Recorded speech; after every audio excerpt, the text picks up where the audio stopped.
Hello, friends and family, and welcome back to our channel. Today, we're going to be exploring the topic of adolescence and depression. Yep, you heard that correctly. Adolescence and depression. So if you're interested in that content, please stay tuned. And if you're ready, let's get into it.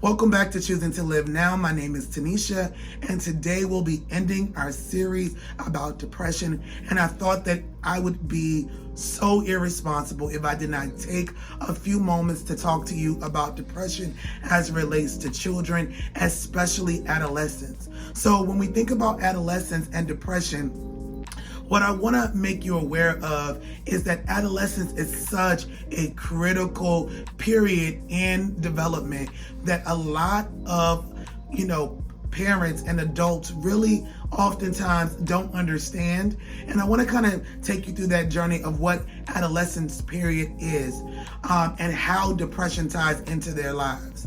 So when you're thinking about adolescence, we're looking at early adolescence beginning at the age of around 10, 11, 12, and moving onward through about age 19 or so. And so during early adolescence, there's a lot of things that are changing for young people, right? They are changing as it relates to how they view the world, from all the way up until, from birth all the way up to about 8, 9, maybe 10. It really depends on what theories you're looking at. You're noticing, right, that this child is hinging on every single word that their parent is saying.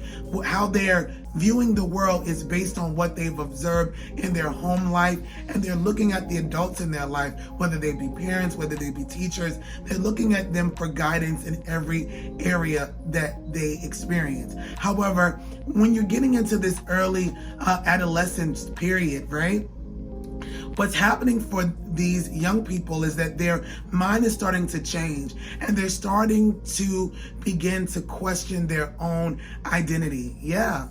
So they'll start to question, what their parents are saying. They'll start to question what teachers are saying, and they really start to, do a self-evaluation of who they are, and then also who their peers are. So their relationships begin to shift now from their parents having the most powerful voice in their lives to their peers' voices now being one of the most important voices in their lives. So their peers' ideas are more important. Their peers' relationships to them are more important than their parental relationships. Does that mean that they don't feel like they need their parents anymore? Absolutely not. But during this period, they're starting to try on new identities and try to determine who they are. So when these children are these young people are getting into, right around that middle school age, 10, 11, 12, 13, and so on, you'll notice a lot of things about these young people begins to change.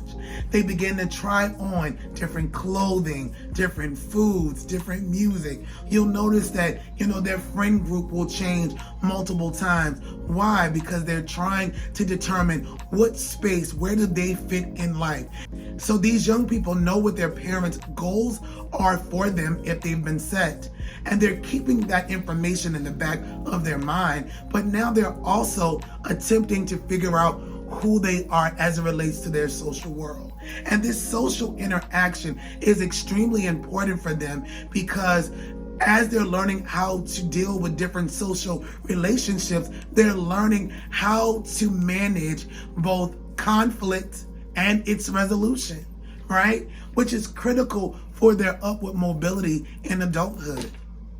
So what you're going to find is young people who have a difficult time finding solid places to fit in their early to late adolescent years have much more of a difficult time adjusting when things in life are difficult. Now you might be asking, Taneshia, what are some of the things that might cause a child to have a difficulty adjusting? That's a great question. And my answer to your question would be this: moving a lot could be a huge issue, right? Especially when you're dealing with children who are homeless and highly mobile, who are constantly moving around all the time because their family economic status requires that moving in order for them to have a stable place to be, right? So moving around a lot could cause there to be issues with their social interactions. Even you'll find this for children whose families are working in the military and they're moving from state to state and they're not able to make those social interactions, stably, right? Another thing that could cause social interactions to be difficult is if that child has a disability, right? So if they are diagnosed with ADHD or they're diagnosed with autism and their courses that they're taking are not in the general public, they might feel isolated. If they have been diagnosed with autism spectrum disorder, they might have sensitivity to sound or to communication, or even to light, or they may take things that their peers say literally when they are jokes and they don't know how to fit in socially. And so that makes it difficult for them to be able to connect. There could be students who have academic disabilities where they struggle as it relates to, mathematics or writing or reading, right? And so as a result of that, depending on how severe their disability is, they may not have all of their courses, in the general ed population, and they're often, having some general ed courses, but then they're taking others with other small groups, which make them feel uncomfortable because they recognize that they're different. So when they're attempting to connect with their peers and sharing who has similar courses, they can't share in that conversation because there's a stigma that they're in this special ed program.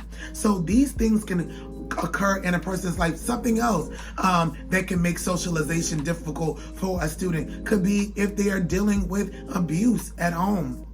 Right. So if you have a niece, a nephew, a neighbor, a cousin, a friend who has a child who is struggling socially, it could be because home life is not safe. And as a result of that, I have to be a bit reserved. I cannot share what's going on for me personally, because if the world knew what was going on, they would uproot me from my home, uproot me from what I know to be stable, even though it's not correct. And they would cause me to have to start my life over again. So I can't allow people to get too close to me, because then they'll see what's going on for me at home. Another area where a child might have difficulty in their social life could simply just be that they're shy, right? So they're nervous about letting themselves, be comfortable around people to really show who they are and to really test out, their identities and, share in relationship. If the isolations that a young person is experiencing in their social world persist, what can happen for them is over time, they begin to feel more and more isolated, more and more different, more and more alone. They become more reserved and internal in terms of their emotions and their interactions. And this could cause them to feel hopeless. Yeah. Something else that could cause students or young people in general to experience isolation during their adolescent period is bullying, right? And so bullying does not have to be, as we know, bullying as in a face-to-face interaction, but now bullying takes place on the internet, in text conversations, like group text. It takes place in a very hidden place that if you are a parent and you're not involved in your child's life as it pertains to their social media life, you don't know what's going on because you're not connected. And my friends and my family, you have all kinds of places where friends are connecting. They're connecting even on platforms like Pinterest. Because in Pinterest, while you might tell your child they're not allowed to text using their phone, or they're not allowed to be on social media platforms, you might say, hey, I don't mind you being on Pinterest, but there is an active chat feature on Pinterest. and they can share all sorts of information with one another and connect in those environments. And if you didn't know that, trust me, I was shocked when I found it out. And beyond that, there are other ways where there could be, bullying taking place, like on Snapchat. When you're taking videos on Snapchat, you're literally taking them, and after you're finished doing whatever you're doing, it deletes it over time. But people can take those Snapchat images and move them into another social media medium, and then cause bullying to take place in this cyber world, and you, the parent, know nothing about it. Yeah. So then, as a result of these different challenges that a child might face during their adolescence period, or a young person rather, might face during their adolescence period, this can cause isolation that becomes so overwhelming that they feel hopeless. Yeah. Yes. So as they're going through these hopeless states of being and mind, as this persists over and over again, underneath the parent's nose, without them even being aware of what's going on, as it persists, there might be other things that are occurring for this person. They might start to feel like they don't have a place to fit. They might not feel understood, at home. They might not feel like their teachers understand them. And little by little, depression has its way into this child's life to cause them to feel, or this young person's life to make them feel really, really low. And what's even worse when you're dealing with young people is that I didn't even give you an exhaustive list of all of the things that they go through on a regular basis. And they feel so isolated at times that they're not even able to talk about it. Did you know that another thing that adolescents deal with is intimate partner violence? I know. My friends and my family. Yeah. Intimate partner violence. I have had to give therapy to teenagers in 7th and 8th grade, sharing stories about friends and or themselves who have experienced intimate partner violence. And it is shocking because you figure, they're too young for this to happen. No, my brothers and my sisters, they're experiencing this stuff. Or racism from teachers. Yeah. Yep. Or even scenarios where they feel like they're being targeted by a teacher who does not like them. And I want to be clear, these are experiences that are not specific to males. These are also specific to females. But here's the difference. These experiences that both male and females experience, what you will find is that their responses to these experiences is going to be very different. So females might end up having more of a depressive symptomology similar to what we've talked about that adults go through. And it could be extremely intense to the point where they have extreme sadness and loneliness, and they want to sleep a lot, and they want to be isolated, and they have these suicidal ideations, right? That you are just very common and familiar with. But for males are much different. You will notice that when males are experiencing depression and these isolating moments, they might act out externally in their behavior. So they're explosive in the classroom. Yep. Yep. Or they are more internalizing with their behavior. So when someone who's an adult or someone who's a peer is trying to talk to them, they won't even communicate with you. Right. And remember, we talked about how violence could be, violent sort of, aggressive behavior could be a sign of depression. You most likely find that in males. Yep. Or you'll notice that they are overly stimulated, so they're constantly busy because they don't want to slow down to deal with what's going on for them. So believe it or not, we're often trained to think that when males are going through depression and they're being aggressive, we're thinking about them being the students who fight in school. But to be honest with you, some of your athletes are the ones who are the most depressed. And you're looking at it like, no way, I have a good kid. My kid isn't depressed. All my kid is doing is every single thing, that they're supposed to be doing. Yes, and they are using this time to be overly busy so that they don't have to deal with the pressure or the pain that they're dealing with in their personal life. And so these are the ones who would shock you because they seem to be so motivated and so driven and so alive. Yeah. But in actuality, if you slow them down one moment and they think too long, they might be embraced with suicidal thoughts, feeling like their life is so overwhelming they can't take it. This even goes for students who are excellent students, who are so much of perfectionists that they don't know how to live life unless they're being perfect. And if they're not perfect, they're freaked out. Does any of this resonate with you? Have you seen this in your lives? Has this been you? If it has been you, I'm so grateful that you're alive now to tell the story. Because many of us experienced those things in our life and did not recognize it. And here's a common mistake that adults make, especially parents, is they reflect on what they went through at that child's age and how they managed it, and how these kids need to toughen themselves up and suck it up because it's not that serious or deep. And while there may be some validity to that, everyone's experience is different. You and I did not have, if you were an adult, you and I did not go through a social media age. Yeah.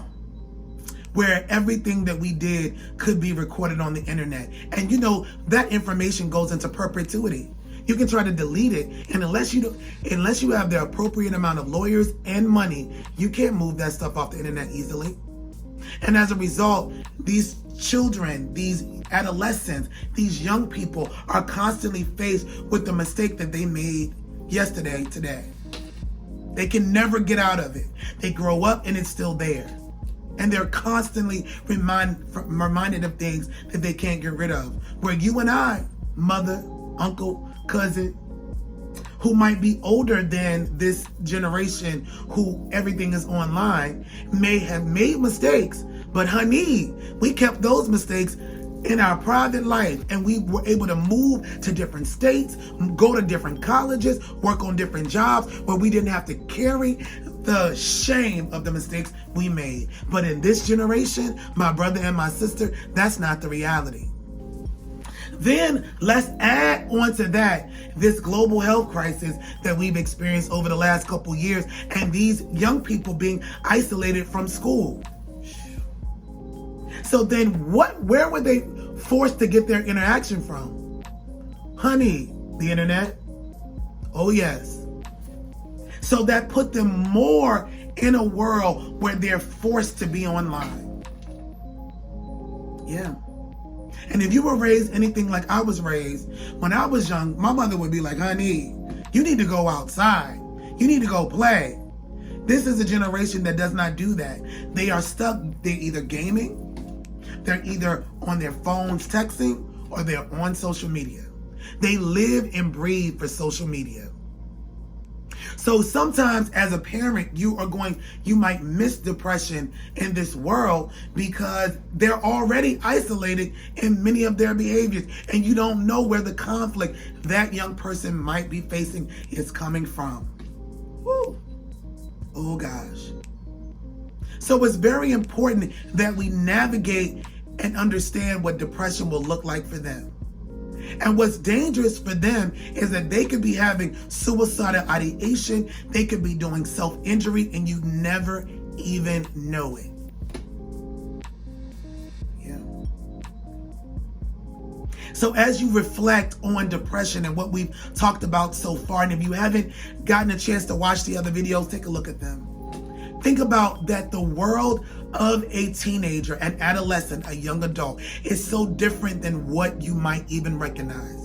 And I encourage you, as the first strategy of helping your teenagers navigate through depression, is first, you as the caregiver, the cousin, the brother, the sister, the concerned individual in their life, take out of your mind your own experiences.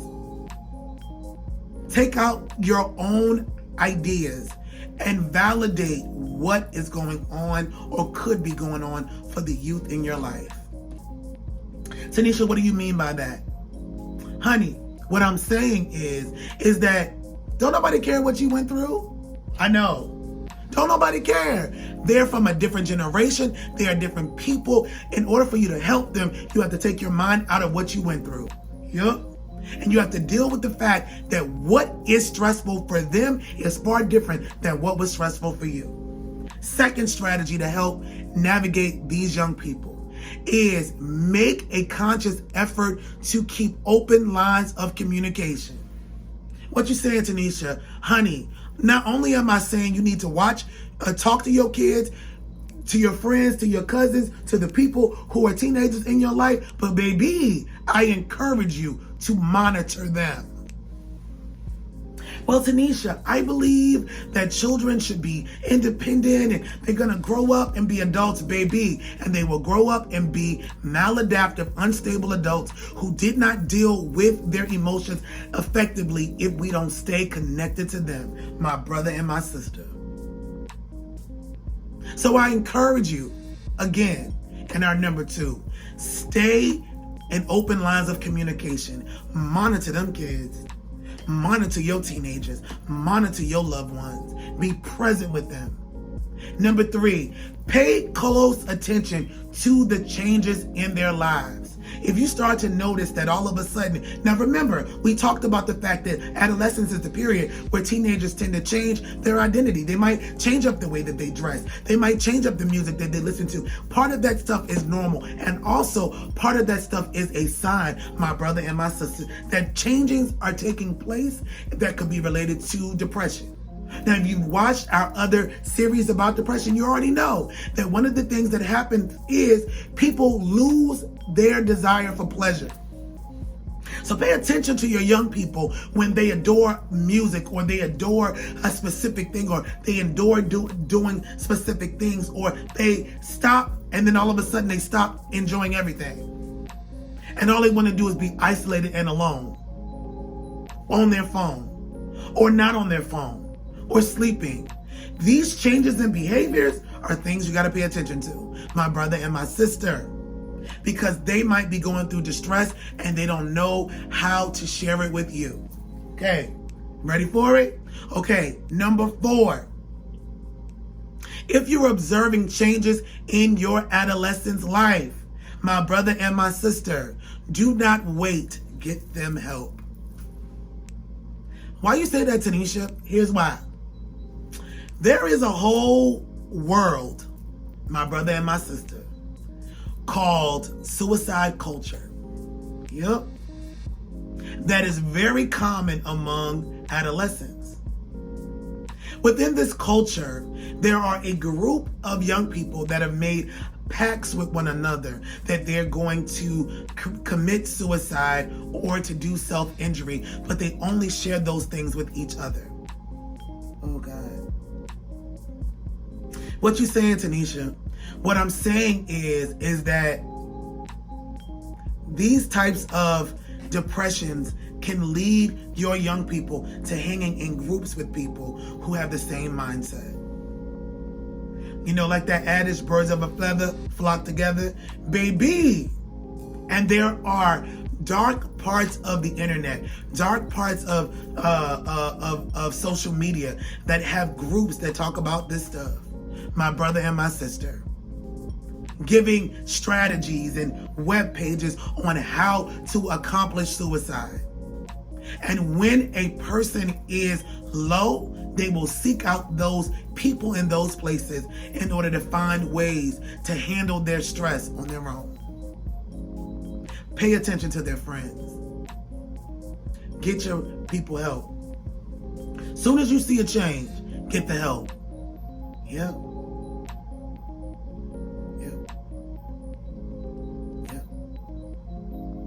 Yeah. It's serious. And no, my brother and my sister, I'm not trying to scare you.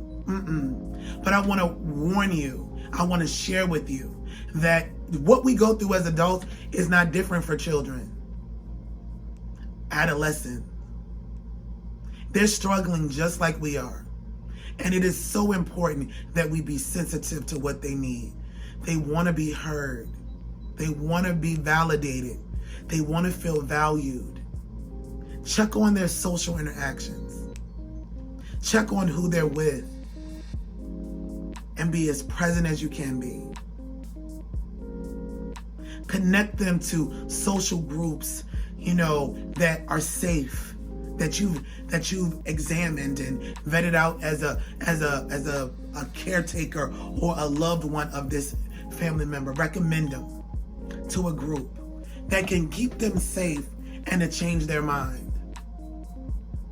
Strategies that help depression for teenagers are similar than those that adults go through, such as journaling, artwork, talking to someone,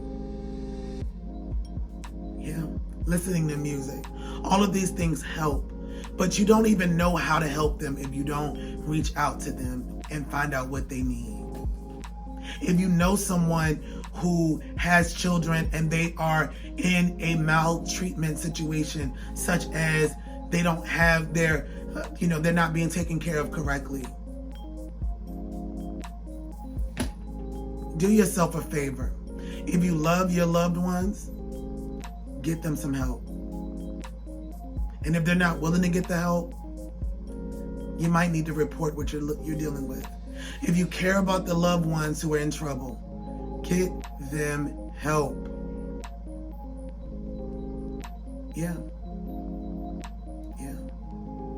But just remember, my closing thoughts are, remember that what you're looking at when you're looking at children, adolescents that go through depression, please know it doesn't look like what you would think it would look like necessarily. It might be totally different. It's not just the kids who are rough around the edges. No, it is your scholars. It is your athletes. It is your cheerleaders.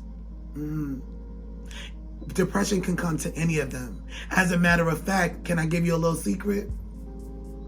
Your students who come from a rough background, honey, my brother and my sister, those ones who've been homeless and highly mobile, don't have a lot of food, families don't have a lot of money, they tend to be more resilient than those who are on the upper tier. Oh God, today, on the upper tier of academics and, socialization. What you saying? Well, what I'm saying is individuals who've gone through trauma multiple times in their life build a sense of resilience. They find a way to survive. They become really good at it. My brother and my sister. So while you would think they'd be the ones who'd be more likely to commit suicide, it'll be the ones who've not gone through anything except been perfect in every single way. And no one even would suspect that they are the most depressed. You would say, oh my God, Bobby and Joanne, they have plenty of friends. Yeah, and they're also isolated. Because having people around you doesn't mean you got friends, my brother and my sister. It means you have fans, followers. Friends are a whole nother thing, and they may not have those intimate connections like you might think. So my brothers and my sisters, I want you to be encouraged. I want to thank you for sticking with us as we've been talking about depression. Listen, and I want to say this to you as I close. There's no way possible for me to exhaust everything about depression or any other mental health conversation that we have. There are so many theories that exist. There are so many ideas and thought processes that exist. I'm just giving you some tips that I know about that are very common to the individuals that I have helped or things that I've researched. Know that there's more out there. I encourage you all to do your research. And know that you are not alone. I am here with you. This is a community. Be there for your young people. Hear them out. I know you might think that they're spoiled. I know they might be over the top and moody, but you never know if they're crying out for help in a way that you don't recognize. But be present for them, because just the way that you need support, so do they. All right, friends. It's been amazing going through this journey on this series. But the next time we meet, we'll be talking about something brand new. Listen, this is a community. I know it's been difficult. I'm here for you. I believe in you. We're going to get through this together. Okay? Until next time, blessings to you today, my friend.